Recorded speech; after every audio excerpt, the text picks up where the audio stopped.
નમસ્કાર વિદ્યાર્થી મિત્રો, હું કાતરિયા ભૂમિકા આપ સર્વ વિદ્યાર્થી મિત્રોનું સ્વાગત કરું છું તમારી પોતાની યુટ્યુબ ચેનલ ઓશન કોચિંગ ક્લાસીસમાં. હવે આપણે આના પહેલાના લેક્ચરની અંદર પાઠ 15 પહેલો વહેલો નિર્ણય જે છે એ પાઠની સંપૂર્ણ સમજૂતી સરસ રીતે મેળવી ચૂક્યા છીએ. અને હા, આજે આપણે એના બીજા લેક્ચરની અંદર આ પાઠનું સ્વાધ્યાય જે છે એનું સોલ્યુશન આપણે કરવાનું છે. તો જ્યારે પાઠ ભણાવતી હતી ત્યારે મેં તમને કહ્યું હતું કે પાઠમાં વ્યવસ્થિત ધ્યાન આપજો તો તમને સ્વાધ્યાયના સવાલ જવાબોમાં ખબર પડે. તો ચાલો જોઈએ આપણે આપણા પાઠના સવાલ જવાબનો સૌથી પહેલો સ્વાધ્યાયનો પ્રશ્ન છે વાતચીત. વાતચીતની અંદર તમે તમારી રીતે સવાલના જવાબ લખી શકો છો. હવે તમને ખબર જ છે. તો ચાલો, એમાં આપણો પહેલો સવાલ છે કે તમારે શાળામાં જવાનું હોય તે પહેલા તમારી માતા શી તૈયારી કરે છે? તો જો અહીંયા મેં થોડીક તૈયારી વિશે લખ્યું છે, જેમ કે મધુબહેનની જેમ જ તૈયારી લગભગ બધા કરતા હોય છે. મારે સવારે શાળામાં જવાનું હોય તો પહેલા મારી માતા આ પ્રમાણે તૈયારી કરે છે. મને દોડી અને બ્રશ કરવા મોકલી મારા માટે દૂધ બનાવે છે. પછી હું દૂધ પી લીધા પછી સ્નાનાદિ ક્રિયાઓ કરવા જાઉં ત્યારે મારો સ્કૂલ યુનિફોર્મ તૈયાર રાખે છે. જો અહીંયા આવશે મને જગાડી અથવા તો ઉઠાડીને બ્રશ કરવા માટે મોકલી મારા માટે દૂધ બનાવે અને હું દૂધ પી લીધા પછી સ્નાન કરવા માટે જાઉં ત્યારે તે મારા સ્કૂલનો યુનિફોર્મ તૈયાર રાખે છે. તે મારા શાળા માટે નાસ્તો તૈયાર કરે છે અને હું નાહીને તૈયાર થઈને આવું ત્યારે મારા માટે કેળા, સફરજન એ વગેરે ફળ કાપી અને ખજૂર નાસ્તામાં આપે છે. હું નાસ્તો કરી લઉં ત્યાં સુધીમાં તે બૂટ સાફ કરીને મોજા બૂટ તૈયાર કરી રાખે છે. આમ હું શાળા માટે તૈયાર થાઉં ત્યારે આ બધા જ કાર્યો મારી માતા મારા બધા જ કાર્યોમાં મદદરૂપ થાય છે. જેમ જેમ એક પછી એક કામ આપણે કરતા જઈએ અને બીજી જેમ જેમ વસ્તુની જરૂરિયાત પડતી જાય એમ મમ્મી આપણને એમાં હેલ્પ કરતા જાય છે. તમને જે કામોમાં હેલ્પ કરતા હોય એ પ્રમાણે તમે પણ લખી શકો છો. ચાલો, બીજો સવાલ આપણો એવો છે કે તમારા શહેરની કોઈ હોસ્ટેલમાં જવાનું થાય, તમને ગમે અને ગમે તો કેમ એનો જવાબ તમારે લખવાનો છે. તો મારે શહેરની કોઈ હોસ્ટેલમાં જવાનું થાય તો મને ખૂબ જ ગમે. ઘર અને શાળાના એક પ્રકારના ઢાંચાથી બહાર નીકળીએ તો શહેરની શાળા કે હોસ્ટેલમાં અલગ વાતાવરણ આપણને મળે અને એ વાવડ પણ ખારા કરીને સામૂહિક જીવનના શિક્ષણને ધ્યાનમાં રાખવાના હોય તેથી વિશેષ ધ્યાન આપી શકાય અને ઘરથી દૂર રહેવાના ફાયદા વિશેષ છે. જો ગેરફાયદા કરતા ઘરથી દૂર રહેવાના ફાયદા એ વિશેષ છે અને આવી રીતે જો બહાર રહેવા માટે જઈએ તો આપણને મજા આવે અને સામૂહિક જીવન આપણે જીવીએ તો એમાંથી ઘણું બધું નવું આપણે શીખી શકીએ અને ત્યાં શિક્ષાને પણ વધુ મહત્વ અપાતું હોય. આખો દિવસ વાંચવાનું લખવાનું જ હોય. એના પછીનો સવાલ છે કે ઘર અને હોસ્ટેલના જીવનમાં શો તફાવત જોવા મળે છે? કે ઘરે રહો તો કેવું જીવન હોય અને હોસ્ટેલમાં રહો તો કેવું જીવન હોય. તો જો અહીંયા આપણે તફાવત પાડીને મહત્વપૂર્ણ તફાવત દર્શાવ્યો છે. એક બાજુ આપણે લખ્યું છે ઘરનું જીવન અને બીજી બાજુ આપણે લખ્યું છે હોસ્ટેલનું જીવન. તો જો ઘરના જીવનમાં તો ઘરે માતા પિતા બધી જ જવાબદારીઓ સંભાળે, જ્યારે હોસ્ટેલમાં બધું જાતે સંભાળવું પડે. કપડાં ધોવા, સમયસર ઉઠવું, અભ્યાસની જવાબદારી લેવી, એટલે આપણો શું થાય છે ત્યાં વિકાસ થાય છે. પછી તો ઘરે માતાના હાથનું ગરમા ગરમ અને મનપસંદ ભોજન મળે. પછી હોસ્ટેલમાં મેસનું ભોજન લેવું પડે. મેસ એટલે કે ત્યાંનું ભોજનાલય, જે કદાચ પસંદગીનું ન પણ હોય ને ન જ હોય, કેમ કે એટલા બધા લોકોનું બધા જ ટાઈમ બનાવતા હોય તો ક્યારેક એમાં અડાવડું પણ થાય. ટેસ્ટમાં અલગ લાગે આપણને અથવા તો ઘર જેવો ટેસ્ટ મળે નહીં. પછી ઘરે કુટુંબ સાથે આત્મીય વાતાવરણ હોય, જ્યારે હોસ્ટેલમાં વિવિધ વિચારધારા અને સંસ્કૃતિના મિત્રો સાથે આપણે રહેવાનું થાય. ત્યાં નક્કી ન હોય કે કોણ આપણી સાથે આપણી રૂમમાં રહેવાનું હોય.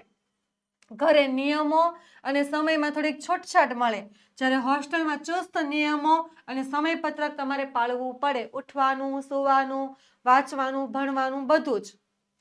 પછી ઘરના સભ્યો આપણને સુરક્ષા પૂરી પાડતા હોવાથી હોસ્ટેલની સરખામણીમાં સ્વાવલંબી બનવાનું, આત્મવિશ્વાસ અને સામાજિક કૌશલ્યો વિકાસવાનું અથવા નવા પડકારોનો સામનો કરવાનું શીખવાનું આપણને ઓછું મળે.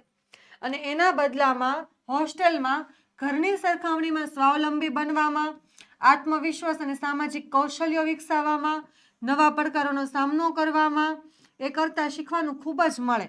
આથી આપણો એક સારો વ્યક્તિત્વ તરીકેનો વિકાસ થાય છે. સારો વ્યક્તિત્વ તરીકેનો આપણો વિકાસ થાય અને આપણે એક સારા વ્યક્તિ પણ બની શકીએ છીએ. જો એ સારા વ્યક્તિત્વનું શું થશે? તો વિકાસ થશે. બરાબર? એટલે તમે આવું બધું જાતે શીખી શકશો.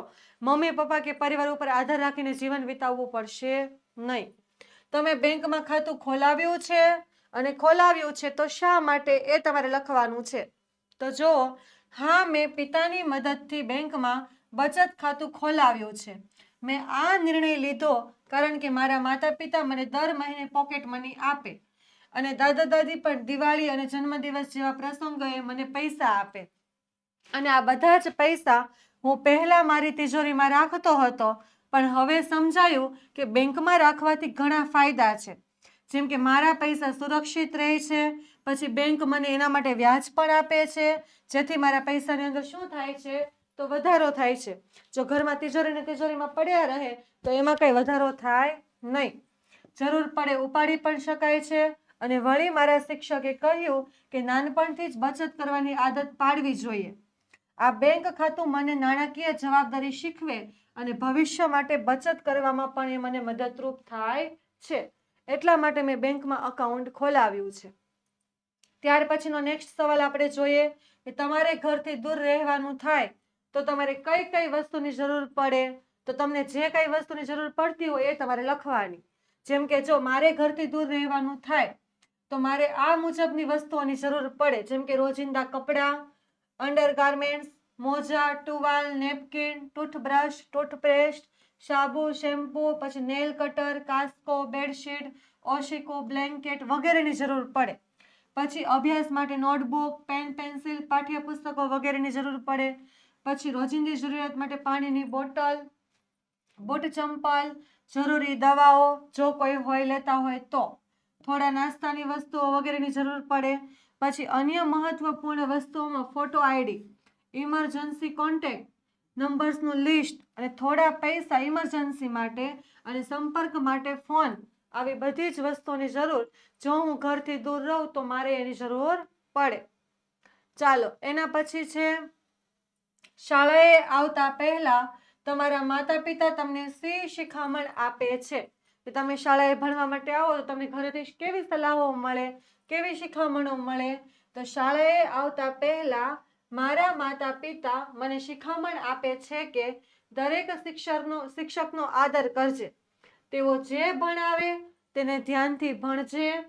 શિક્ષકની દરેક સૂચનાને ધ્યાનથી સાંભળીને તે પ્રમાણે અભ્યાસ કરજે અને વર્ગના વિદ્યાર્થીઓ સાથે પ્રેમપૂર્વક અને સભ્યતાથી તું વર્તજે. વર્ગખંડમાં શિસ્તનું પાલન કરજે અને લંચ બ્રેકમાં મિત્રો સાથે વહેંચીને નાસ્તો કરજે. આવી બધી શિખામણો મારા ઘરના સભ્યો મને આપે. એના પછીનો 7મો સવાલ કે તમારા પિતા તમારા પર ક્યારે ગુસ્સે થયા છે અને થયા છે તો શા માટે, એનો તમારે જવાબ આપવાનો છે. તો જો કે મારા પિતાજી મારા પર ગયા અઠવાડિયે ખૂબ જ ગુસ્સે થયા હતા, કારણ કે હું આગળના દિવસે મોબાઈલ ફોન પર ગેમ રમવામાં એટલો મશગુલ હતો કે મેં મારું ગૃહ કાર્ય કર્યું ન હતું.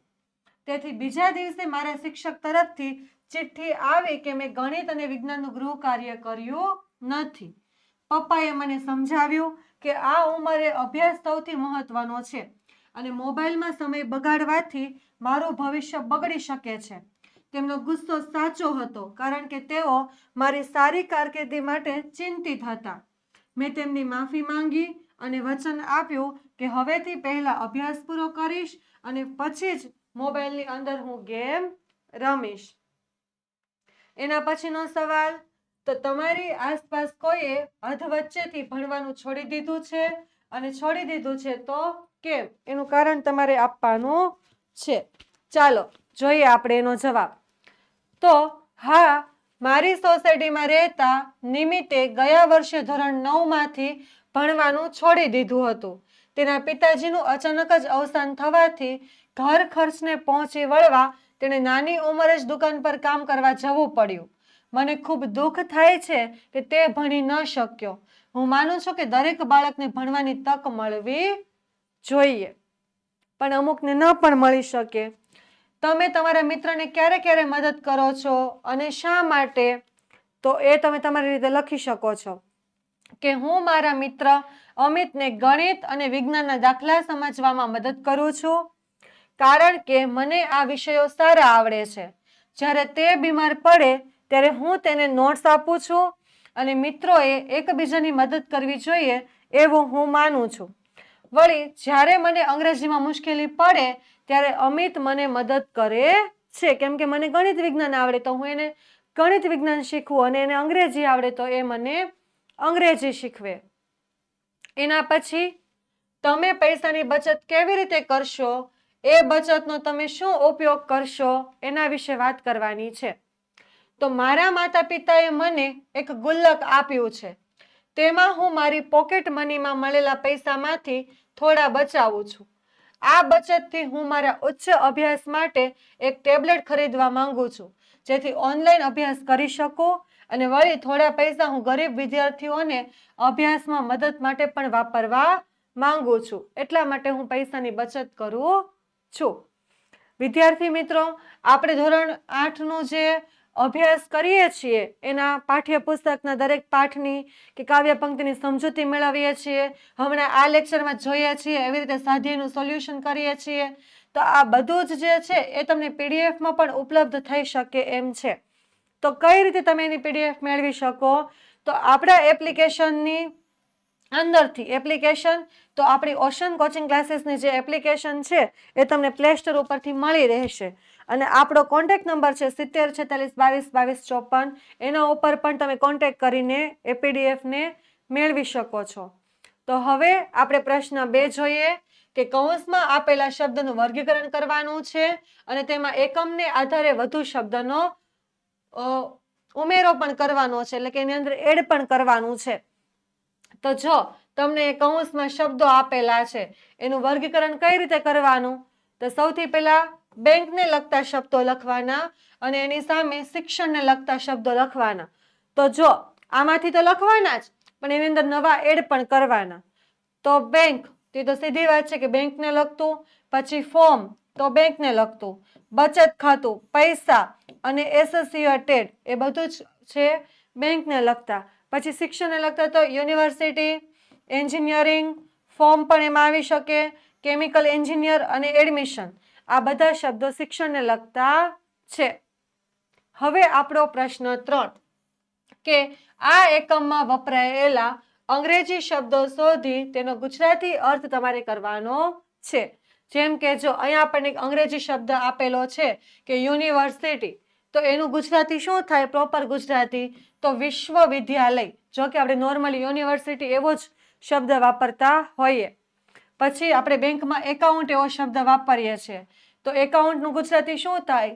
તો હિસાબ અથવા તો ખાતું.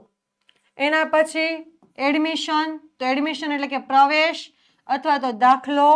પછી એન્જિનિયરિંગ, તો યંત્રશાસ્ત્ર અથવા અભિયાંત્રિકી. પછી અપડાઉન, તો એટલે કે ઊંચ નીચ, ચઢ ઉત્તર. પછી એસોસિએટેડ એટલે કે સંકળાયેલું કે જોડાયેલ. પછી ઓફિસ, તો કચેરી, કાર્યાલય. કબડ, તો અલમારી અથવા તો કબાટ. એ એના ગુજરાતી અર્થ છે. પછી કિલોમીટર, તો 1000 મીટર અંતરનું માપ છે. પછી કેન્ટીન, તો અલ્પાહાર માટેની જગ્યા. અલ્પાહાર એટલે કે તમારે સમજવાનું નાસ્તો કરવા માટેનું પ્લેસ, જગ્યા. કેમિકલ, તો રસાયણ. પછી કરિયર, તો વ્યવસાય, નોકરી, કારકિર્દી. કોલેજ, તો મહાવિદ્યાલય. ક્લાસ, તો વર્ગ. ગ્લાસ, તો કાચનો પ્યાલો. ગ્રેજ્યુએટ એટલે કે સ્નાતક અથવા તો પદવીધર. ટૂથપેસ્ટ, તો દાંતનું મંજન. ટૂથબ્રશ, તો દાંતને ઘસવા માટેનું બ્રશ.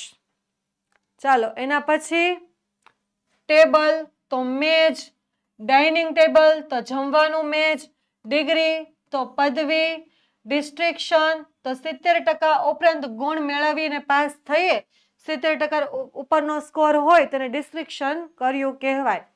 પછી નાયલોન તો કૃત્રિમ રેસો, નંબર અંક અને સંખ્યા, ફેક્ટરી કારખાનું, ફેકલ્ટી વિદ્યા શાખા, ફી શુલ્ક. બરાબર. ચાલો એના પછી બંગલો તો કોઠી એકલું વિશાળ મકાન, બિલ હિસાબની ચિઠ્ઠી, બૂટ પોલિશ જોડાને લગાવવાની પોલિશ તે લગાવતી તે. પછી બેંક નાણાંનો વ્યવહાર કરવાની સગવડ આપતી પેઢી, બેન્ચ તો પાટલી, બેલેન્સ તો સમતોલન કે જમા રકમ, બોટલ તો કાચની બરણી, બેડરૂમ તો શયનખંડ અથવા તો સુવા માટેનો ઓરડો. એના પછી મેસ ભોજનાલય, મૂળ મનઃસ્થિતિ, રજિસ્ટ્રેશન તો નોંધણી, રૂમ પાર્ટનર તો ઓરડાનો સાથી, લિસ્ટ તો યાદી, સેમેસ્ટર તો અર્ધવાર્ષિક શૈક્ષણિક. પછી સ્લીપર એટલે કે સુવાની જગ્યા, ટ્રેનમાં સુવાની પાટલી આપણે સ્લીપર કોચ કહીએ તે. અને બીજું સ્લીપર એટલે ઓલું પણ થાય પગમાં પહેરવાના સિમ્પલ ચંપલ. પછી સોપ કેસ એટલે સાબુદાની સાબુ મૂકવાનું નાનું એવું પેલું પ્લાસ્ટિકનું કે કોઈ પણ પાત્ર આવે તે. પછી હોસ્ટેલ એટલે કે છાત્રાલય અથવા તો છાત્રાવાસ.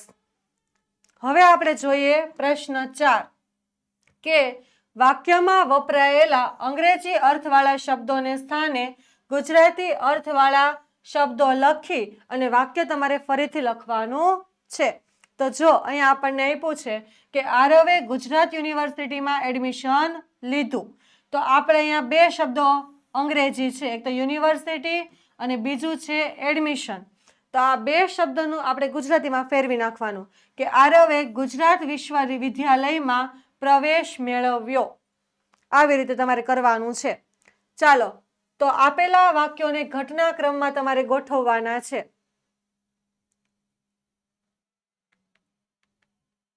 આપેલા વાક્યો આપણે જોઈ લઈએ.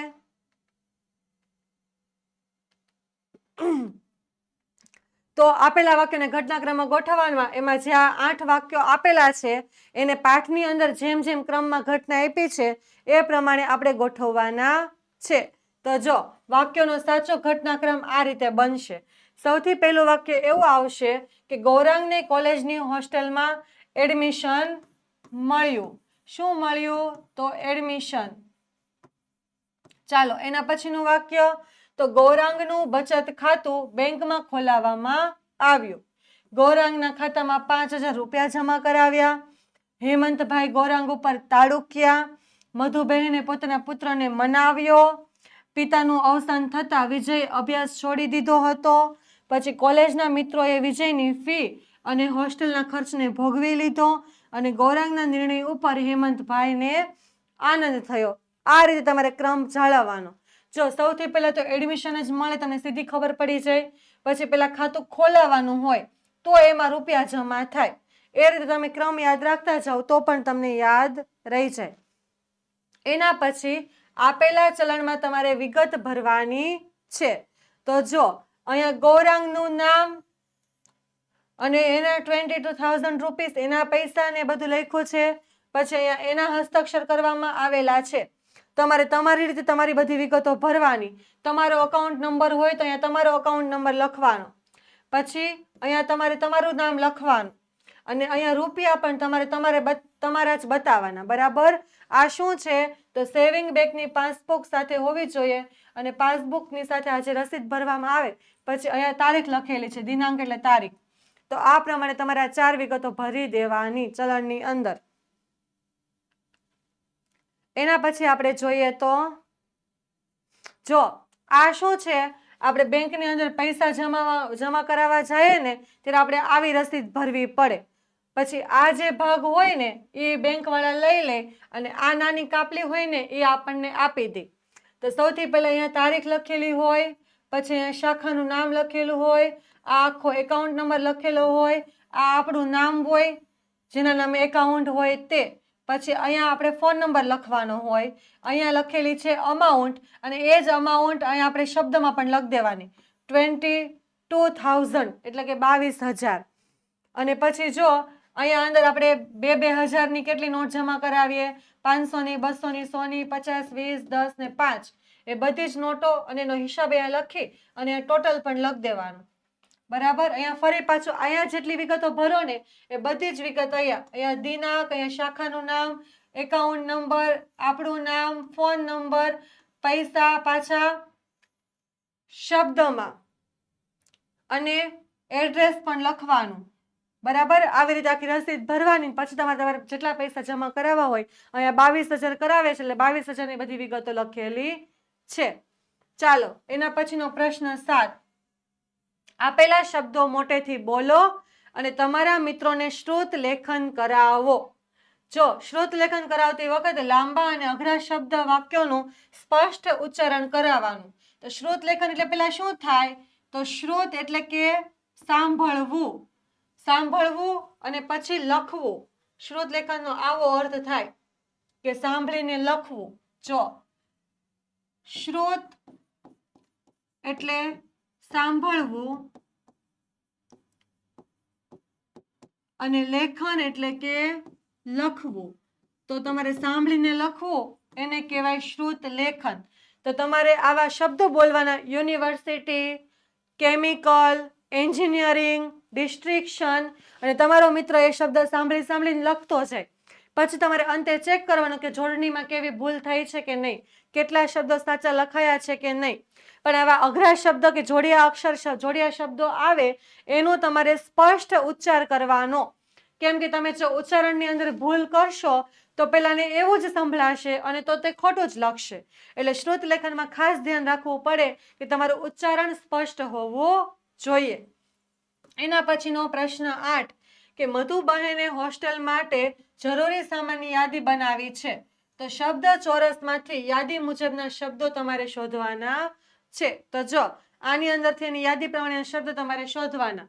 તો સૌથી પહેલો શબ્દ બને છે કે બૂટ પોલિશ બ્રશ. પછી બીજો શબ્દ શું બને છે? તો આ નીચેનો દોરી. શું બને? દોરી. પછી આ ઓશિકુ. ત્યારબાદ તો શું બનશે? આ રજાય નીચેથી ઉપર. એના પછી તો ગ્લાસ. ત્યારબાદ ચાવી. એના પછી ટૂથપેસ્ટ. ત્યારબાદ ટમ્બલર. એના પછી પોલિશની ડબ્બી અહીંયા સુધીનો. ત્યારબાદ આ શું બને? ચાદર. આ શબ્દ બનશે. ત્યાર પછી તાળું. આ નીચેનો શબ્દ. પછી આ સ્લીપર.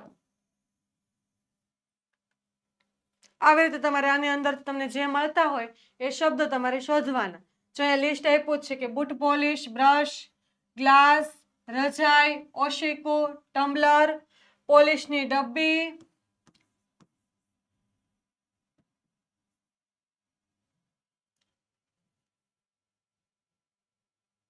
આ ટમ્બલર અહીંયા કરી નાખજો. અને એની જગ્યાએ પછી પોલિશની ડબ્બી, ટૂથપેસ્ટ, સ્લીપર, તાળું, ચાવી, ચાદર અને દોરી. એટલી વસ્તુ તમારે એમાંથી બોક્સમાંથી શોધીને લખવાની છે. પછી માં વિશેની કહેવતો શોધો અને કહેવતનો વિચાર વિસ્તાર પણ કરો. જેમ કે એક તમને ઉદાહરણ આપેલું છે કહેવત માં વિશેની કે પારકી માં જ કાન વીંધે. બીજાના કબજામાં બાળક રહે તો તેનું કહ્યું માને અને ઘડાય. એનું કહ્યું માને અને ઘડાય એટલે એની પાસેથી તે શીખે. જો એવી રીતે હવે અહીંયા આપણે બીજા કહેવત લખીએ અને એનો અર્થ પણ લખીએ. જેમ કે બીજા નંબરની કહેવત આપણે લખી છે કે માતે માં બીજા બધા વગડાના વા. એટલે કે માં સમાન બીજું કોઈ નહીં. અને એનો વિચાર વિસ્તાર પણ લખવાનો કીધો એટલે વિચાર વિસ્તાર પણ કરી દઈએ કે માતાનો પ્રેમ નિસ્વાર્થ, નિરંતર અને અટલ હોય છે, જ્યારે અન્ય સંબંધો અસ્થિર હોઈ શકે છે. જંગલના પવનની જેમ અન્ય લોકો આવે અને જતા રહે, પરંતુ માતા હંમેશા સાથે રહે છે. એ કોઈ દિવસ સાથ છોડીને જતી નથી. મા બાપ જન્મ આપે, કરમ નહીં. માતા પિતા બાળકને જન્મ આપે છે, પરંતુ તેના કર્મ, ભાગ્ય, નસીબ નક્કી કરી શકતા નથી. તો આનો વિચાર વિસ્તાર શું થશે? જો કે આ કહેવત વ્યક્તિગત પ્રયત્ન કે જવાબદારીનું મહત્વ દર્શાવે છે. કેવી રીતે વ્યક્તિગત પ્રયત્ન અને જવાબદારી? તો માતા પિતા બાળકને જીવન આપે છે, પરંતુ દરેક વ્યક્તિનું ભાગ્ય તેના પોતાના કર્મ અને પ્રયત્નો ઉપર આધારિત હોય છે. આપણી સફળતા કે નિષ્ફળતા આપણા પોતાના કાર્યો ઉપર નિર્ભર છે, નહીં કે માતા પિતા ઉપર. બરાબર? ચાલો પછી ત્રીજી કહેવત છે કે માં લગી મોસાળ ને બાપ લગી કુટુંબ. માં હોય ત્યાં સુધી મોસાળ સાથે સંબંધ અને પિતા હોય ત્યાં સુધી કુટુંબ ધ્યાન રાખે. આનો વિચાર વિસ્તાર શું થાય? તો આ કહેવત કુટુંબમાં માતા પિતાનું મહત્વ દર્શાવે કે માતા સાસરિયા અને પિયર વચ્ચેનો સેતુ છે. જ્યારે પિતા વંશ અને કુટુંબની પરંપરા જાળવે છે, તો તેમના અસ્તિત્વ સાથે જ સંબંધોનું માળખું મજબૂત રહે છે. એનું અસ્તિત્વ જો મટી જાય તો એ સંબંધ પણ ધીમે ધીમે મટવા લાગે. એના પછી માએ સવાશેર શૂટ ખાવી. તો એનો અર્થ થાય કે માતાએ બાળકના જન્મ પછી સવાશેર શૂટ ખાધી છે, તેથી તે મજબૂત છે. હવે આપણે એનો વિચાર વિસ્તાર જોઈએ તો આ કહેવત માતાના શારીરિક અને માનસિક સામર્થ્યને દર્શાવે છે કે પ્રાચીન સમયમાં બાળકના જન્મ પછી માતાને સૂટ ખવડાવવામાં આવતી, જે તેને શક્તિ આપે છે. આ કહેવત સૂચવે છે કે માતા અનેક મુશ્કેલીઓ સહન કરી શકે અને બાળકના હિત માટે તકલીફો પણ તે વેઠી શકે, એટલે કે ભોગવી શકે છે. એના પછી પાંચમી કે માંગ્યા વગર તો માં પણ ના પીરસે. જો તમે માંગશો નહીં તો માતા પણ તમને ભોજન પીરસશે નહીં. એનો વિચાર વિસ્તાર કે આ કહેવત સૂચવે છે કે જો તમે તમારી જરૂરિયાતો વ્યક્ત નહીં કરો તો કોઈ તમને મદદ કરી શકશે નહીં. પછી ભલે તે તમારી માતા જેવી નજીકની વ્યક્તિ હોય, એને પણ આ કહેવત લાગુ પડે કે આપણને શીખવે છે કે જીવનમાં જે જોઈએ તે માંગતા શીખવું જોઈએ અને પોતાની જરૂરિયાતો સ્પષ્ટ પ્રમાણે તમારે વ્યક્ત કરવી જોઈએ. જો વિદ્યાર્થી મિત્રો, આપણે ધોરણ 3 થી 12ની નીચેની PDF અને PPT ઉપલબ્ધ છે. તેમાં આપણે કઈ PPT અને PDF નો સમાવેશ કરીએ છીએ? તો સ્વ અધ્યયન પોથીનું સોલ્યુશન, સમજૂતી, સ્વાધ્યાય પોથીનું સોલ્યુશન, કાલા સ્વાધ્યાય પોથી, પ્રોજેક્ટ પ્રવૃત્તિ બુક, પ્રયોગ પોથી અને ભૂગોળ પોથી, અંગ્રેજી ગ્રામર, યુનિટ ટેસ્ટના IMP પ્રશ્નો, અસાઇનમેન્ટ અને એના IMP પેપરો. તો આપણને ક્યાંથી મળશે? તો આપણો જે કોન્ટેક્ટ નંબર છે 7046222254 તેના પરથી, અથવા તો આપણું એપ્લિકેશન ઓશન કોચિંગ ક્લાસીસની જે એપ્લિકેશન છે પ્લે સ્ટોર ઉપર, તેમાંથી તમે ડાઉનલોડ કરી અને તેમાંથી પણ તમે મેળવી શકો છો. હવે આપણો પ્રશ્ન 10 કે પ્રશ્નોના જવાબ તમે લખો. તો જોઈએ આપણે પ્રશ્નોના જવાબ. તો સૌથી પહેલો આપણો સવાલ છે કે ગૌરાંગને હોસ્ટેલમાં મૂકવા માટે ઘરમાં શી તૈયારીઓ ચાલતી હતી? તો આ સવાલ જવાબ આપણે પાઠના આધારે લખવાના છે. તો ગૌરાંગને હોસ્ટેલમાં મૂકવા માટે ઘરમાં આ મુજબની તૈયારીઓ ચાલતી હતી. સૌથી પહેલા તો તેના મમ્મી મધુબહેન એડમિશન મળ્યું ત્યાર પછી 10 દિવસ સુધી હોસ્ટેલમાં લઈ જવાની વસ્તુઓનું લિસ્ટ બનાવતા હતા. તે લિસ્ટ મુજબની વસ્તુઓ પણ મધુબહેન લઈ આવતા હતા અને મધુબહેન ગૌરાંગના મિત્રની મમ્મીનો સંપર્ક સાધી કોલેજમાં જઈ આવ્યા અને કોલેજની બાજુની બેંકમાં ખાતું ખોલાવી તેમાં 5,000 રૂપિયા જમા કરાવવાનું નક્કી કરવામાં આવ્યું. આવી બધી તૈયારીઓ થઈ. એના પછી હેમંતભાઈના સ્વભાવની શી વિશેષતા છે? તો હેમંતભાઈ સ્વભાવે ચોકસાઈવાળા વ્યક્તિ છે. તેઓએ હિસાબની વ્યવહારની ચીવટને કારણે બંગલો, કાર, ફેક્ટરી બધું ઊભું કર્યું છે. તેઓ નાળિયેરની છાલ જેવા કડક અને એટલા જ કોપરા જેવા સ્વભાવમાં કુણા પણ છે. એના પછીનો ત્રીજો સવાલ કે મધુબેન ગૌરાંગની હોસ્ટેલ જવા માટેનો આગ્રહ શા માટે રાખતા હશે? તો આપણે એનો જવાબ જોઈએ કે મધુબહેન ગૌરાંગના રહેવાની, તેની સલામતીની અને તેને મળનારી સુવિધાઓની ખાતરી કરવી હશે. આ ઉપરાંત આપણે સૌ જાણીએ છીએ કે સંતાનની સુખાકારી માટે માતાને સ્વાભાવિક ચિંતા હોય છે. તેથી ગૌરાંગની સુખાકારી સુનિશ્ચિત કરવા મધુબહેન તેની હોસ્ટેલ જવાનો આગ્રહ રાખતા હશે. ચાલો એના પછી ચોથો સવાલ કે ગૌરાંગ પોતાના પિતાને બેંક એકાઉન્ટનો હિસાબ આપવાનું શા માટે ટાળતો હતો, કેમ આપતો નહોતો? તો એક દિવસ ગૌરાંગ અને હેમંતભાઈ ડાઇનિંગ ટેબલ પર બેસીને બેંક એકાઉન્ટ તપાસી રહ્યા હતા અને ત્યારે હેમંતભાઈએ અચાનક જ ગૌરાંગ હોસ્ટેલમાં રહેવા ગયો હતો ત્યારે તેના નામે બેંકમાં 5,000 રૂપિયા જમા કરાવેલા તે યાદ આવ્યું અને હેમંતભાઈએ કહ્યું કે તું મેસનું, કેન્ટીનનું કે ધોબી કે દૂધવાળાનું બધું જ બિલ માટે તેમજ કોલેજ અને હોસ્ટેલના ફીના પૈસા પણ ઘરે લઈ જતો હોવાથી તે બેંક એકાઉન્ટમાં વ્યાજ સાથે કેટલું બેલેન્સ છે અને તેના જવાબમાં ગૌરાંગને ખબર નથી એવું કહ્યું ત્યારે હેમંતભાઈ તેના ઉપર તાડુકી ઉઠ્યા, એટલે કે ગુસ્સે થયા. ચાલો, આ રીતે ગૌરાંગ પોતાના પિતાને બેંક એકાઉન્ટનો હિસાબ આપવાનું શા માટે ટાળતો હતો? તો જો હિસાબ આપવાનું શા માટે ટાળતો હતો તો તમારે વિજયવાળી પણ વાત યાદ રાખવાની કે એને ખબર હતી કે જો હું વિજયની વાત કરીશ તો એ મારા પર વધુ પડતા ગુસ્સે થશે એટલે પણ ટાળતો હતો. પછી હેમંતભાઈ ગૌરાંગ ઉપર શા માટે તાડુકી ઉઠ્યા? તો વિજયના ઘરની સ્થિતિ સારી નહોતી, તેના પર પિતાના વિજયના ભણવાનો ખર્ચ ઉઠાવી શકે એવા નહોતા. એટલે કે જો આ સવાલ છે ને આનો જવાબ આ છે અને આ સવાલ છે એનો જવાબ આ.